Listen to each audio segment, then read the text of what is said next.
How do exceptional entrepreneurs and visionaries think? This is the Leaders of Transformation podcast. And on this show, we interview difference makers and world changers who are disrupting for good. Thank you for listening. I'm your host, Nicole Jansen, and our guest today is Justin Breen. Justin is the founder and CEO of the global firm Brepic and the exclusive connectivity platform Brepic Network. His newest book, Epic Life, features a foreword from Dr. Peter Diamandis, who, by the way, if you don't know who Peter Diamandis is, he is the founder and executive chairman at X Prize and the executive founder of Singularity University. Justin's book, Epic Life, has been the #1 overall book in sales on Amazon Kindle, and it also recently made the Wall Street Journal and the USA Today best-selling books. And today, we're going to explore the mind of the exceptional entrepreneur, those people that actually change the world. What do they focus on? How are their brains wired? And how you can amplify your own potential as a leader of transformation. So get ready. I know we're going to have a great conversation here today. Justin, welcome to the Leaders Transformation. Well, thank you. Two, the title of your show says it all, Leaders of Transformation. There's a fundamental difference between a leader and a manager, and then there's a fundamental difference between transactional and transformational. And I just hang out, and I know you hang out with leaders who live in a transformational, changing the world.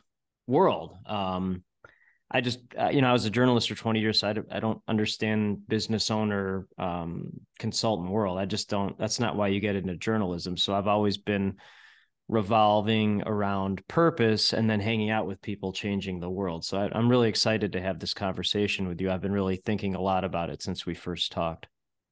Yeah. And you know what? When I first talked to you, I was thinking, wow, like you're a great example of someone. And I was thinking about starting off this show talking about like how many of you actually feel like you think differently and nobody gets you, right? Because remember when we were talking and you said like I'm an anomaly. Maybe talk about that. Let's start off with your mindset and how you think, and even being a journalist and diving into this world of entrepreneurship. You did it differently, and you kicked it off really quick. It's only been a few years. Yeah. Well, um, so to simplify, my brain, I don't know why it works like this, but this is how it works, is it takes all this complexity in the world and simplifies it into patterns.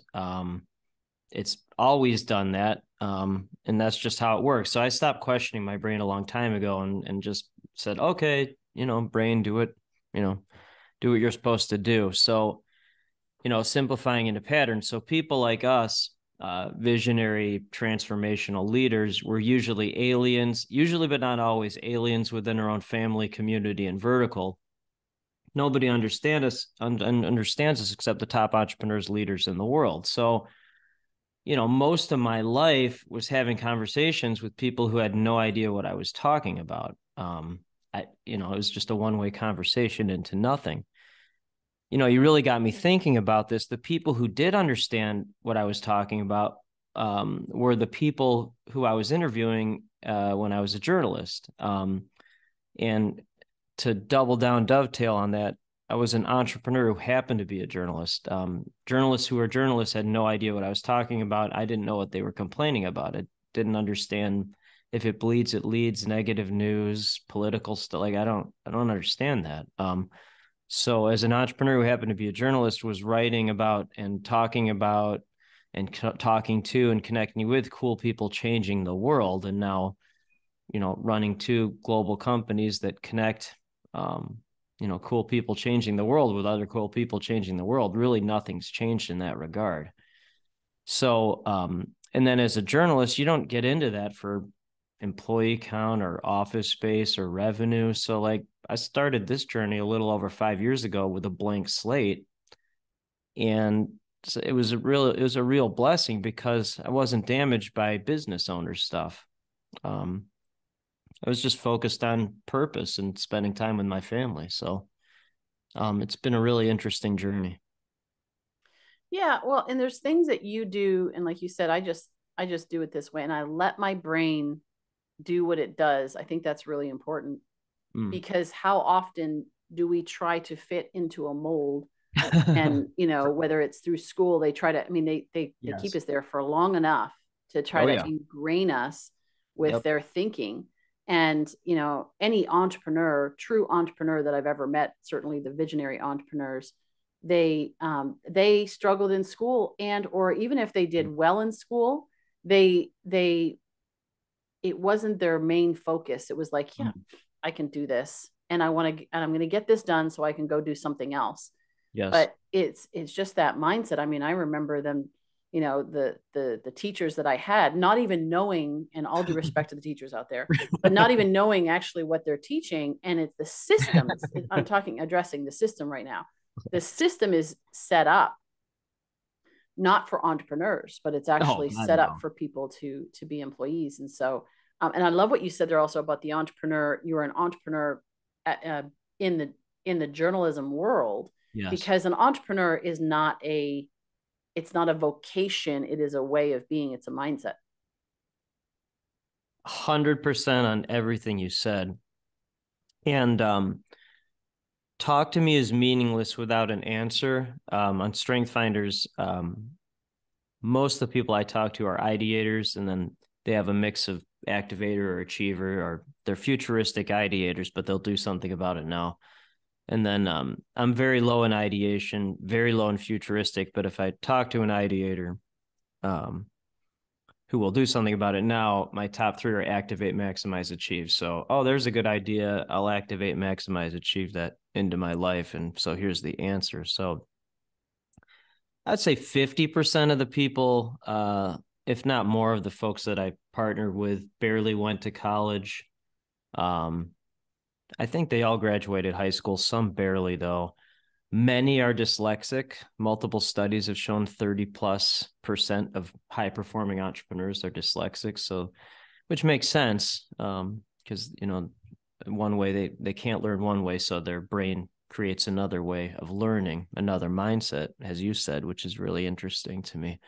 Our sons are 8 and 10.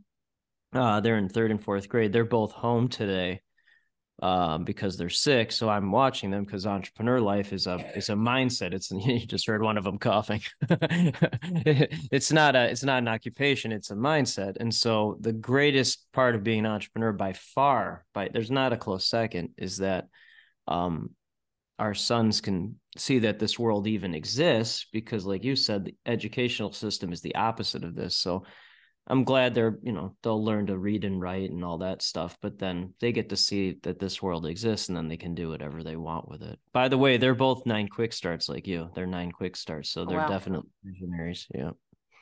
Well, you brought up a couple of things, Strengths Finder, and the quick start. So we'll get into that in a moment, talking about the design of our minds and how they work. You mentioned something before, though, that I do want to come back to. Is you mentioned about dyslexia. Talk also about ADHD, Asperger's, even the high IQ. So when we're talking about school and people not doing well in school, it doesn't mean that they don't have a high IQ, but maybe they didn't have the interest. So they're very intelligent. They're bored in a different way. Yeah. They're bored. Yeah. So there's so again, my brain turns everything into patterns. So, and most of my day is talking to visionaries like you. And then you talk to enough people like that over several years. And then as an entrepreneur who happened to be a journalist, 20 years of talking to people, and you just see, you see the patterns.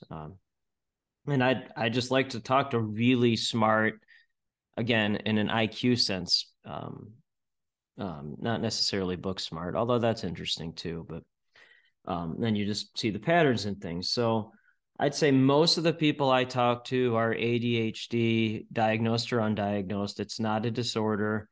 It's a sign of genius. It's just mislabeled by humans. I mean, that's, then there's a smaller amount, still a decent number, but a smaller amount that have whatever it's called now, Asperger's, minor Asperger's. It might have a new name now. So it's like someone who's all over the place meeting someone who's ultra focused. So that makes sense. 3, we talked about the dyslexia. Again, studies have shown that entrepreneurs 30+%. And then the other one that's really interesting, as you said, is the high IQ. And again, I like to provide an answer. I like to know. So 140 and above is genius. That's 1% of the population globally. I just talked to a 146 today. So a lot of folks don't know it, but I can tell from talking to them that they're over 146 or over 140, excuse me. So I'm 139. I'm glad though, because like when you get too far over 140, you like kind of stop being human. So like my 139 is like literally a bridge between the geniuses into human. Like that's what it is. You're funny.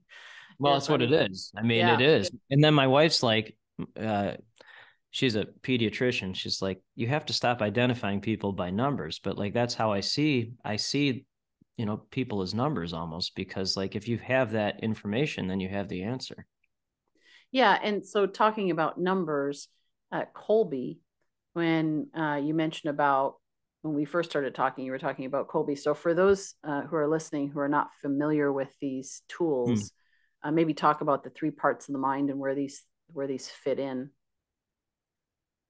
Yeah, that's really important because again, if you have the answer, then most of the time that's the answer. And then, there's certainly exceptions to everything, but usually when you have the answer, that's the answer and you can focus on that. So the only thing I write down before I meet someone is their name and their Kolbe score. If they know it, most of the people I talk to now, the overwhelming majority know it or have taken it or know what it is. For those who don't know what it is, it's not your personality. I don't really care what someone's personality is. I want to know if they're going to actually do something. And so it's your brain strengths. It's how you take action.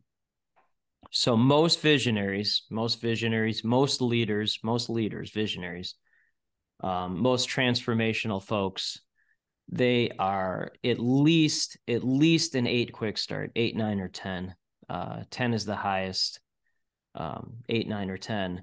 However, every now and then, I'm a 7 quick start. A 7 or lower, it's rare, but it happens.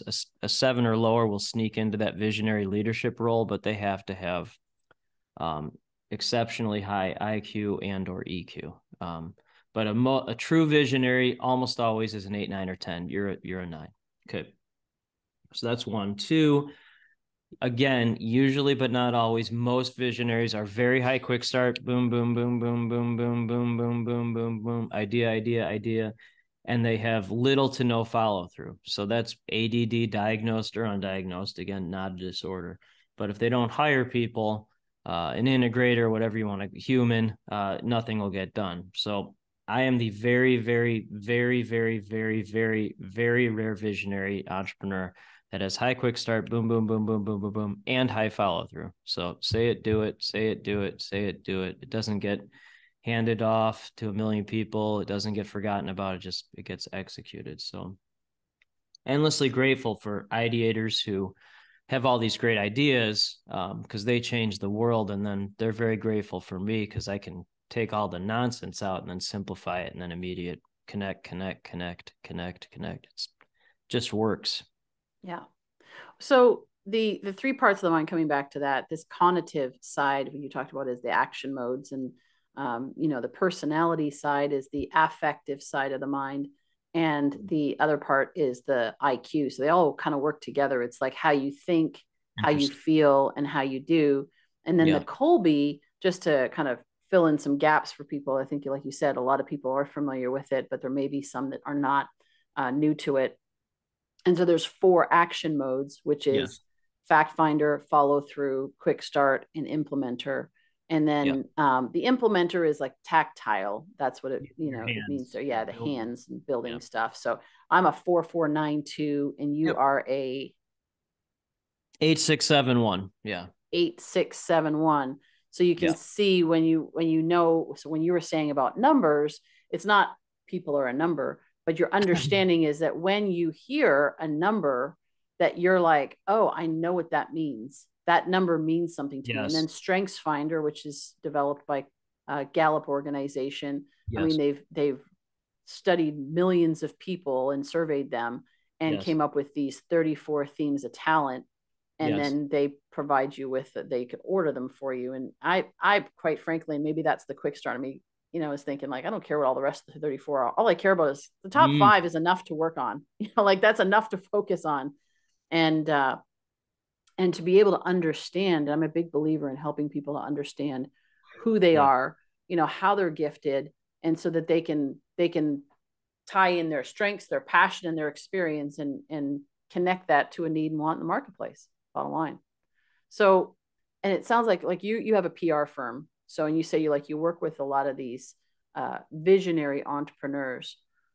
So what do you do for them? What do you help them to they come to you, they had all these ideas, and you help them implement. What do you help them implement? Yep. Thank you. So the formula for creating a success, again, turn into patterns. The formula for creating a successful global company is surprisingly simple.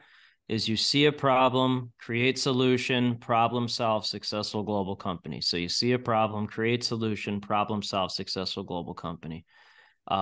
So with PR firm, I was a journalist for 20 years and created an entire business based on how PR firms annoyed me for 20 years.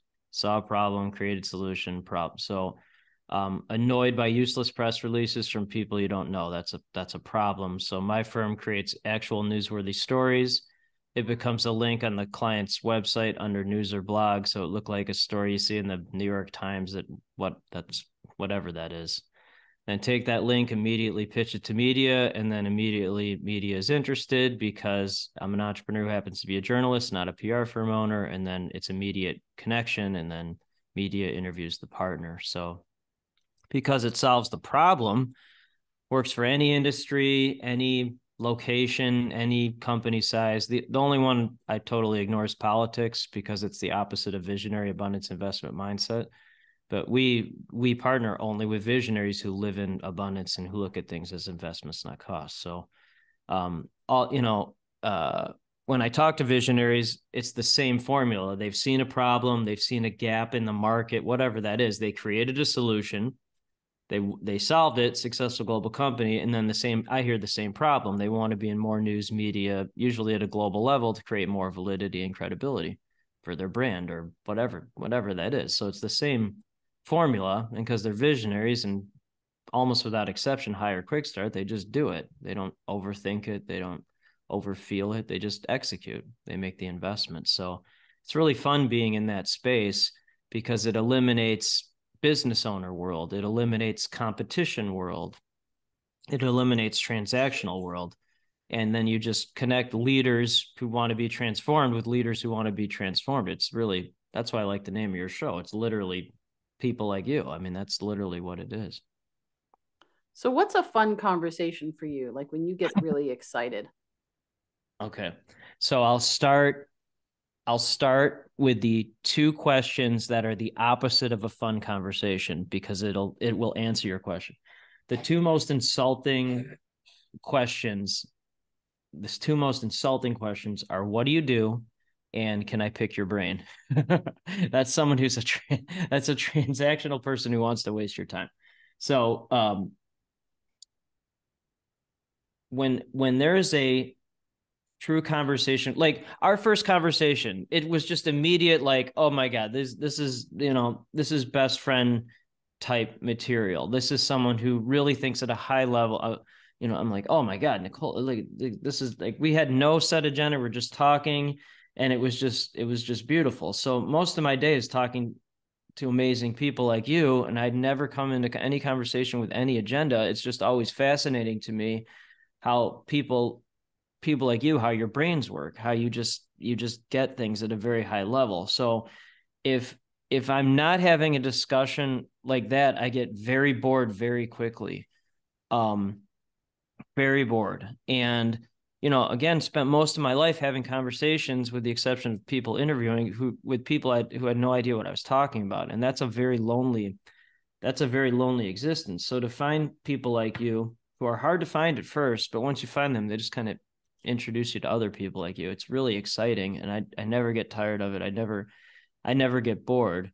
I guess to land the plane, I do like talking to people about their Kolbe scores. I'm thankful that you took your PRINT, your PRINT, which is your unconscious motivators. I think I guessed it right. You did. You did. Now, So, to be fair with Buy Quick Start, I didn't actually watch the webinar yet and get all oh the no, I unpacking never detail. I watched it. scanned through it and went, okay, I got it. I got the gist. I didn't. So that's really interesting because I don't watch those things either, because like once I know the answer, then I don't need the details. And people get confused like that because I'm an 8 fact finder, which is that's really high for an entrepreneur. That's really high for anyone, but especially an entrepreneur. But really all it's used for is to see the patterns and things. And then I'm like, oh, okay, I know the answer. Then there's activate, maximize, achieve, which are top 3 strength finders. But I'm endlessly fascinated by visionary brains because in the overall world, my first, we partner maybe with 1 out of 1,000, maybe one. So there's not business owners, there's not small businesses, that not that way of thinking. So like you could have 1,000 conversations, when you start a business and not find one person like you easily. And in your neighborhood, there's no one that thinks like you where I live. No one. Um, Maybe within a town of 30,000, 40,000, there might be one or two. So that's why I'm just so grateful to be able to have these conversations all the time. One, because it doesn't bore me. It's fascinating. And then 2, I can actually help people like you because I can connect people like you immediately to other people like you. Well, it brings up a good point because I think there are a lot of people that, like myself, that struggle with, man, I can't seem to find people like me. Why do I always I remember at one point I was in LA and I always felt like I was in the wrong place Right. Well, you were. at the wrong time because I You totally were. was. Yeah. And I'm like, this is so boring. Is this supposed to be interesting? Because if it is, I'm not getting it. Yeah. And then there was a point, I remember actually even before then, I was in Toronto and I was at this, somebody had said, oh, come to this bar and, hang out with us Uh-huh. on 5 o'clock or whatever. And fancy Oh, shishi place and whatever. But I'm like, no, it's not really my thing. right. Finally convinced me to do that. I'm sitting around, there's a lot of this small talk going on. And I'm like, so bored. Finally, I leave. I'm walking down King Street in downtown Toronto to my condo. And I was literally like, God, why do I feel like I don't belong? And it was so fascinating because like all these people are sitting at the cafes and everything, and they all look like they're having a good time and everything. And They are. and they're having a great time. But I was like, God, why do I feel like I don't belong? And it was like immediate. He said, because you don't. Right. And I went, oh, right. So I stopped. I was just like, oh, done. Right. I'm not going to try to fit in to this environment where I don't fit. Now, like I love in your book, and we've been talking about being bored. So I love one of the chapters which says, "Don't hang around." What is it like? Avoid boring people and dot dot dot. And boring people. Avoid boring people. And it was Yeah. like, I love this. And the energy vampires, of course, that was the next Oh chapter. But God. it's like the people that wanted to pick your brain, ask questions, and or they're not going to do anything, Yeah, they're not going and to do or they anything just anyway. drain. How are you doing? Oh, like I remember my dad used to, people would say to him, total strangers on the street, how you doing? Not bad. Not bad compared to what? He used to challenge them all the time. And it's just he was a quick start too. But and I he would love that challenge guy. people. He'd be in the elevator and he's like, all these complete strangers by himself, and he'd turn around and he'd be like, so you're probably all wondering why I called this meeting. And they're like, what is with this guy? But by the end, he had them, they were all laughing and so forth. But he was an outlier. He was somebody that stood Right. out in a crowd. And so I come by it fairly naturally. But but when you're feeling like, wow, I'm trying to fit in, and I think maybe this is a permission. I'm giving permission to the people listening to us here. Don't try to fit in. Find your tribe. We hear Find that your a lot tribe. nowadays, right? Find your tribe. Go find the people that you are fascinated to talk to. I'm not a small talker. I don't do Oh, that man. well. You want to talk about the news, you want to talk about baseball, I'm going to go deep. Even I used to do that on the blind dates, or the you know back when I was single, and I go on these dates, and I'm like, so what's your passion? What's your, like, what do you want to do with your life? And I'm like, I don't know. I mean, I was just wondering if I was going to take you home tonight. And it's like, nope, that's not going to happen. So let's get that off the table. Oh, that's But, tremendous. I mean, but I was always asking these questions. And that was back even when I was like 20, 22 years old. Of Yeah, course, I had my own business at the time and I was of an course. entrepreneur, but, Right. it was just a different mindset, and so this is a license for people listening. Just like, go find your tribe. And if you don't feel like you fit in, if you don't feel like you don't try to do it, you know. So the question then, of course, becomes, where do you find them? How did you find, like you said, they're initially hard to find, and then you can find more of them. But that first step, how did you find them? What was the thought process in your mind to go, I'm looking for this type of person. Where do I find them? Well, again, I'm 32 out of 34 in ideation. But if I do something, again, top three are activate, maximize, achieve. So I will never. And by the way, fourth is competition and fifth is responsibility. Six is self-assurance. So there's no imposter syndrome, and it's go, go, go, go, go, go, never stop, never. So, in the first book, uh, I wrote, it came out in 2020. And one of the chapters in that was, when you start a business, it takes 2 full years to figure it out. So that was when I was still talking to a lot of people that didn't understand what I was talking about, just kind of starting to. So in this case, I'll use starting a business to finding people that understood what I was talking about. So it took 2 full years to even figure that out, that I was in the wrong room. So that's the background of that. So again, into patterns.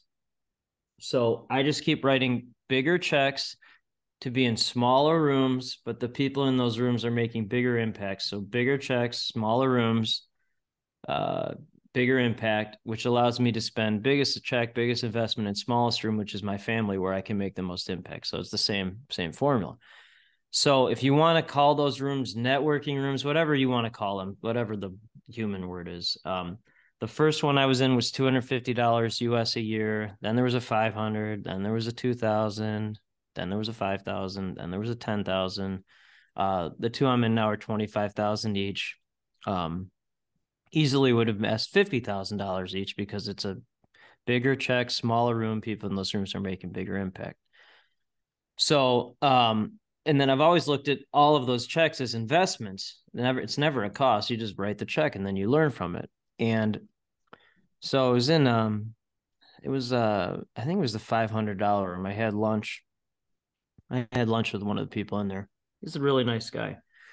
And we were talking like this, and he's like, "Hey, I have no idea what you're talking about, but the person who runs my company does." That person's name is Gary Klaben. I had a meeting with him.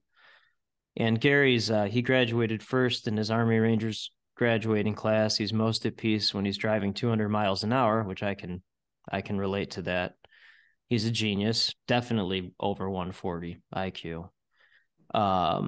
Runs a very successful financial advisory firm, and he's a coach and strategic coach. That's one of the groups I'm in. And he's like, "You're not $500 a year. You need to be in $10,000 a year." I'm like, "Okay, that's a good idea. I'll do that." So I went to one of those things and wrote the check. And then that was 2019, right before I wrote the first book. And then started to find people that understood what I was talking about. Maybe at the 10,000 level, maybe 15, 20%. At the 25,000 level, not only do most people understand what I'm talking about, but I can really learn from them. I'm usually the dumbest person in the room, which I want to be the dumbest person. Which is the reverse of what most people are trying to be. They're trying to be the smartest person in the room. Well, that's boring to me. And yeah. And it's like Robert Kiyosaki, I think he was the one who said, if you're the smartest person in the room, you're in the wrong room. In the wrong room. Yeah. And then there's so okay, you asked about conversations, which is I'm glad you brought it up. So one of my friends, he's a 3287 Kolbe. That's full pioneer maniac in a good way. So he's a 153 IQ, Pete Kofod. Great guy. And so what he said will explain what you're talking about. So he's like, oh, most people are sheep. Most people are sheep. And then people like us are sheepdogs. So one sheep, one sheepdog for every 100 sheep. Okay. So this is where my high fact finder comes in. So I looked it up.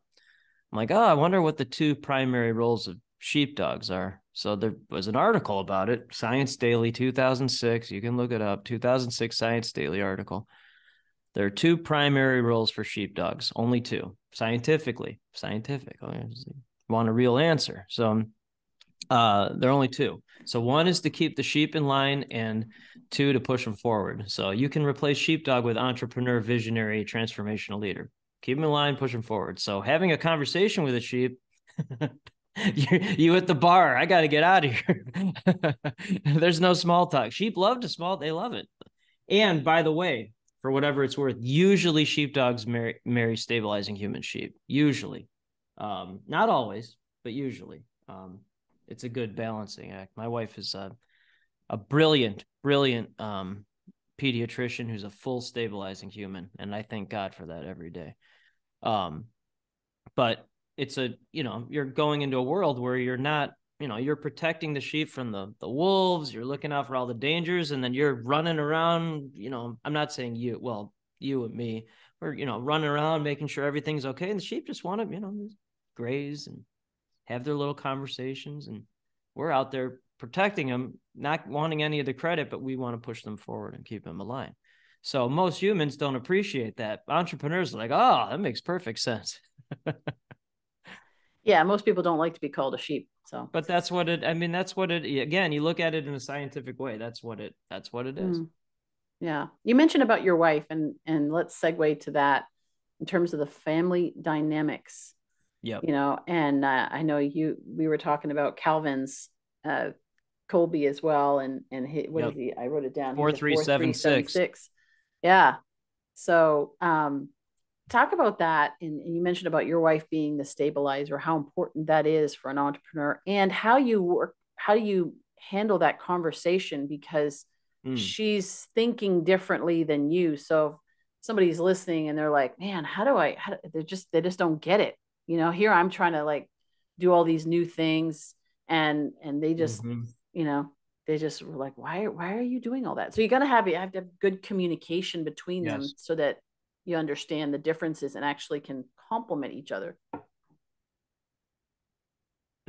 That all the great questions you've asked, and all of them have been great, but that's the best one, because without my wife, really bad situation, really bad. The first thing I do every day is a grateful journal to her. What I'm grateful for her the previous 24 hours. Because without her, not. And again, simplifying the patterns, I found you're actually one of the exceptions. There are always exceptions, but usually what I see is 7, 8, 9, 10 quick start, visionary, married or partnered with 1, 2, 3, 4 quick start, stabilizing human. You're an exception to that, but most of the time that's the pattern I see. And what it is with my wife is we think of things completely different, but values wise we are 100% aligned, which is there's a foundational balance that's incredibly important. And so what does that mean? So like, I'm a dad who happens to be an entrepreneur. I'm not an entrepreneur who happens to be a dad. I talk to 1 to 2. This is why I wrote the book, by the way. I talk to 1 to 2 people like us every week, that have let entrepreneur life destroy their family life or prevented them from having anything meaningful in their lives. So just as if I hear a good idea, it's activate, maximize, achieve, doing that. If I hear a bad idea, and that's a bad idea, destroying your family or not having anything meaningful, I'm actively maximizing and achieving not doing that, because that's a bad idea. And it really all starts with the fundamental foundation of being a dad who happens to be an entrepreneur, and I'm thanking my wife first every single day. So I heard values and I heard Yeah. priorities in that. Yes. So how do you manage the thrill of getting, making things happen, creating and doing all that with Yeah. the day-to-day routine of a family? Such a great question. And again, like this is literally why I wrote, because like the book is about how to build collaborative global companies while putting your loved ones first. So like this isn't just like pie in the sky message and like, oh, hunky dory. Like I believe in this so strongly because I strongly feel and I know, because most of my days talking to people like us, that people want this. They just don't know how to do it because because they're taught by world that material things, build big company, massive employee count, massive revenue. That's the world. That's business world. And then being a journalist, you don't learn any of that stuff. So I'm glad. But like a lot of folks, they look at things in a 10x way, like in revenue, again, employee count, office space. That stuff's fine, by the way. That's fine. Uh, I have two 10x's in my life, only two because I simplify everything. So one, uh, experiences that day with my family. So these are the two questions I ask every day. Did I have a good experience that day with my family? And then two, did network grow on a global level? I have never met, if you know an example of this, I'd like to meet this person. I have not met one person ever who has a good family life or meaningful life that has not had a good life. If you know someone that doesn't have a good family life or a good relationship that hasn't had a good life, I'd actually like to meet that person. I don't think I will, but I'd like to. And then growing network on a global level. When you do that, you create endless opportunities for your network and yourself. And then the byproduct is, constantly getting great interest to people that want to collaborate on things. So all this other stuff I found it kind of takes care of itself in that. So I don't know if that specifically answers your question. I guess to maybe double down or simplify it, I'm focused on two things: family and network. Um, and the rest of the stuff I found is kind of taking care of itself. Yeah. Yeah, well, and it does answer the question because it also tells you what to focus on in terms of day-to-day activities. Because you ask, it's Right. the quality of our life is based on the quality of our questions. We ask better questions, Ooh, you good. get better answers. And so sometimes we have too many, and I think in the personal development space, there's just Mm. too many things. I mean, I've met entrepreneurs who or aspiring entrepreneurs that are coming and they have these lists and they're like, okay, well, I've studied all these books and they told me to do all these things What and have blah they blah blah. done? And it's like, what? I'm tired just looking at that Yeah, list. I don't want to do all that's that. a Keep it right. simple, and if you can keep it simple, then it's easy to understand, it's easy to remember, and it's easy to take action upon. So Right. I'm a big fan of that. Well, the only way, thanks for saying that. The only way to learn anything is to do something. So talk and ideas are meaningless to me without, if you don't do anything, then what's the point? Yeah. So someone can come with all these lists and I'm like, well, what did you actually do? Okay, well, okay. I mean, and that's why you just write the check to be in a bigger check, smaller room, bigger impact. Those are people that actually do something. And then if you're not a litmus test for the people you serve, then that's just hypocrisy. So the purpose of my life is to be a connecting superhero for every visionary, abundance, investment mindset entrepreneur and share their stories with the world, not their world, not the fundamental difference. So I am a visionary, abundance, investment mindset entrepreneur who shares their story with the world. You're just a litmus test for the people you serve. That's good. Thanks.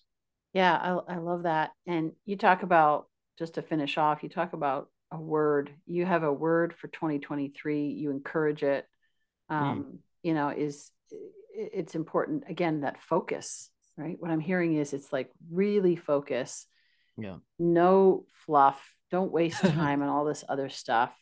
Just do you and do it well and take action on it. And, on this podcast, we always talk about, leaders of transformation take action. You can listen Right. to podcasts, just like you just said, you can listen to podcasts all day long And I know people that, people will do that, right? And they're like, oh my gosh, have you heard this one? Have you heard that one? What's interesting, actually, Gary Vee talks about the fact that he's a producer, not a consumer. So he doesn't actually sit there and consume everybody else's content. And in the same way, like, I don't sit there and listen to podcasts all day long, right? Because I'm too busy getting things done, taking action on the information. So even less is more, having less information, but having a quality information and then doing something, you get so much more done. So that's why I say leaders of transformation take action. Take something that you heard today and do something with it. That's where the transformation happens. And that's where ultimately even the leadership happens, right? Like that's bottom line. Otherwise you're not going anywhere. And so you're then sitting at a bar with small talk otherwise. There you go. There you go. So what's your word for 2023? Yeah. Joe Martin, who's a great friend, PR partner, he names his years. So he was telling me about that in 2019. I'm like, oh, that's a good idea. I'll do that. So 2020 was global growth. So every day, global growth. 2021 was no limits. So every day, no limits, no limits. So when you have no limits, there are no limits. This year, 2022 is Epic Life. Oh, wow. The book's called Epic Life. So Epic Life, Epic. And then 2023 is Networks. So newer company is Brepic Network, invite-only connectivity platform. So Networks. So that works for me. Networks. That's cool. That's cool. Thank you. For 2022, I should say, it's been rest and acceleration. And I've seen that. It's as somebody put it. I like that. Yeah, somebody put it the other day. We were talking about this, and he said it's restful increase. So 2023 for me is an extraordinary life. I was talking to somebody yesterday. That's what you're calling it? Extraordinary life. Yeah. Perfect. Yeah. It was funny because I was talking to a friend yesterday and she said, Nicole, you've never lived a boring life. You've never lived an ordinary life. And she said, you've always lived an extraordinary life. And I was like, that's interesting. And I thought, yeah, well, there it is. And as soon as I heard it, I knew it was like, that's my word. That's it for 2023, to take it to another level of extraordinary life. And so I encourage our listeners to name your years and decide this is what this year is going to be about. And not just like from an ego standpoint, it's literally checking in with yourself. You'll feel it. It'll resonate differently. And you're like, yeah, that's what I'm called to this year. That's what I'm called to. And we're all either growing or dying. So you're, either moving forward or you're moving backwards. There's no staying the same. So we're called to something. We're growing, we're moving forward every single year. And it's how you're doing it this year. So I love that. Well, Justin, thank you so much. I appreciate your time. And you know what? I know we're going to have lots more conversations and have fun. But I wanted to kind of get this on recording so that we can share this even as we kick off the new year, and give people some encouragement that are out there that are going, man, I got to find my tribe. And the ones that are second guessing, the ones that maybe have been stuck in that sheepfold for long enough that they're like, man, am I supposed to be here? But they don't feel like they're supposed to be there, but they're stuck there. And I know that, like, even my husband, he's talked about that. He's like, man, he grew up really, really smart. I don't know. He's definitely over 140, and, photographic memory and all of that. And so, growing up, it was like, okay, here's all the textbooks. Yeah. Went through it all, done. Okay. What else you got? And he just felt like he was an anomaly. He was an outsider. He was the alien, as you call it, and then finally for him to be able to find the people that he resonates with, I mean, it made all the difference. And he was trying to figure out what was wrong with him. Just like it's like, why am I not fitting it? Why do people not get me? And so permission is granted. If you needed it, there you go. Go find your tribe and go create an epic life or an extraordinary life. I encourage you to go get a copy of Justin's book, Epic Life. It is on Amazon, and it's excellent. It's a fun read. It's quick. It's straight shooting. It's right to the point. And I love it that way. I love it. I was like, man, this is so, so good. that's what sold me. Cause you and I were back and forth a little bit on Messenger and stuff. And, and you mentioned it, and I get lots of people that say, hey, I want to be on your show. And that's great. But when I read your book, cause you sent it to me, and I was like, oh yeah, 100%. Do we want to talk about this? This is powerful stuff. So get a copy of his book. He's got other books as well. You can check those out. We'll also make sure there's a link in the show notes on the leadersoftransformation.com where you can get access to interviews that he's done with Dan Sullivan of Strategic Coach and all these other amazing people, and continue to learn. And maybe that's the reverse, is also to unlearn some things so that you can actually have space for the ideation that and having the vision for your future with unlearning some stuff. Let go of the extra junk that you have so that you can actually be everything that you're meant to be and be that leader of transformation that you're capable of being. So we encourage you that. We'd love to hear your stories. You can find us again on social, of course, leadersoftransformation.com as well. We'd love to hear your stories, how this is impacting you. And we would love for you to join us next time for another great episode of the Leaders of Transformation. Have a great day.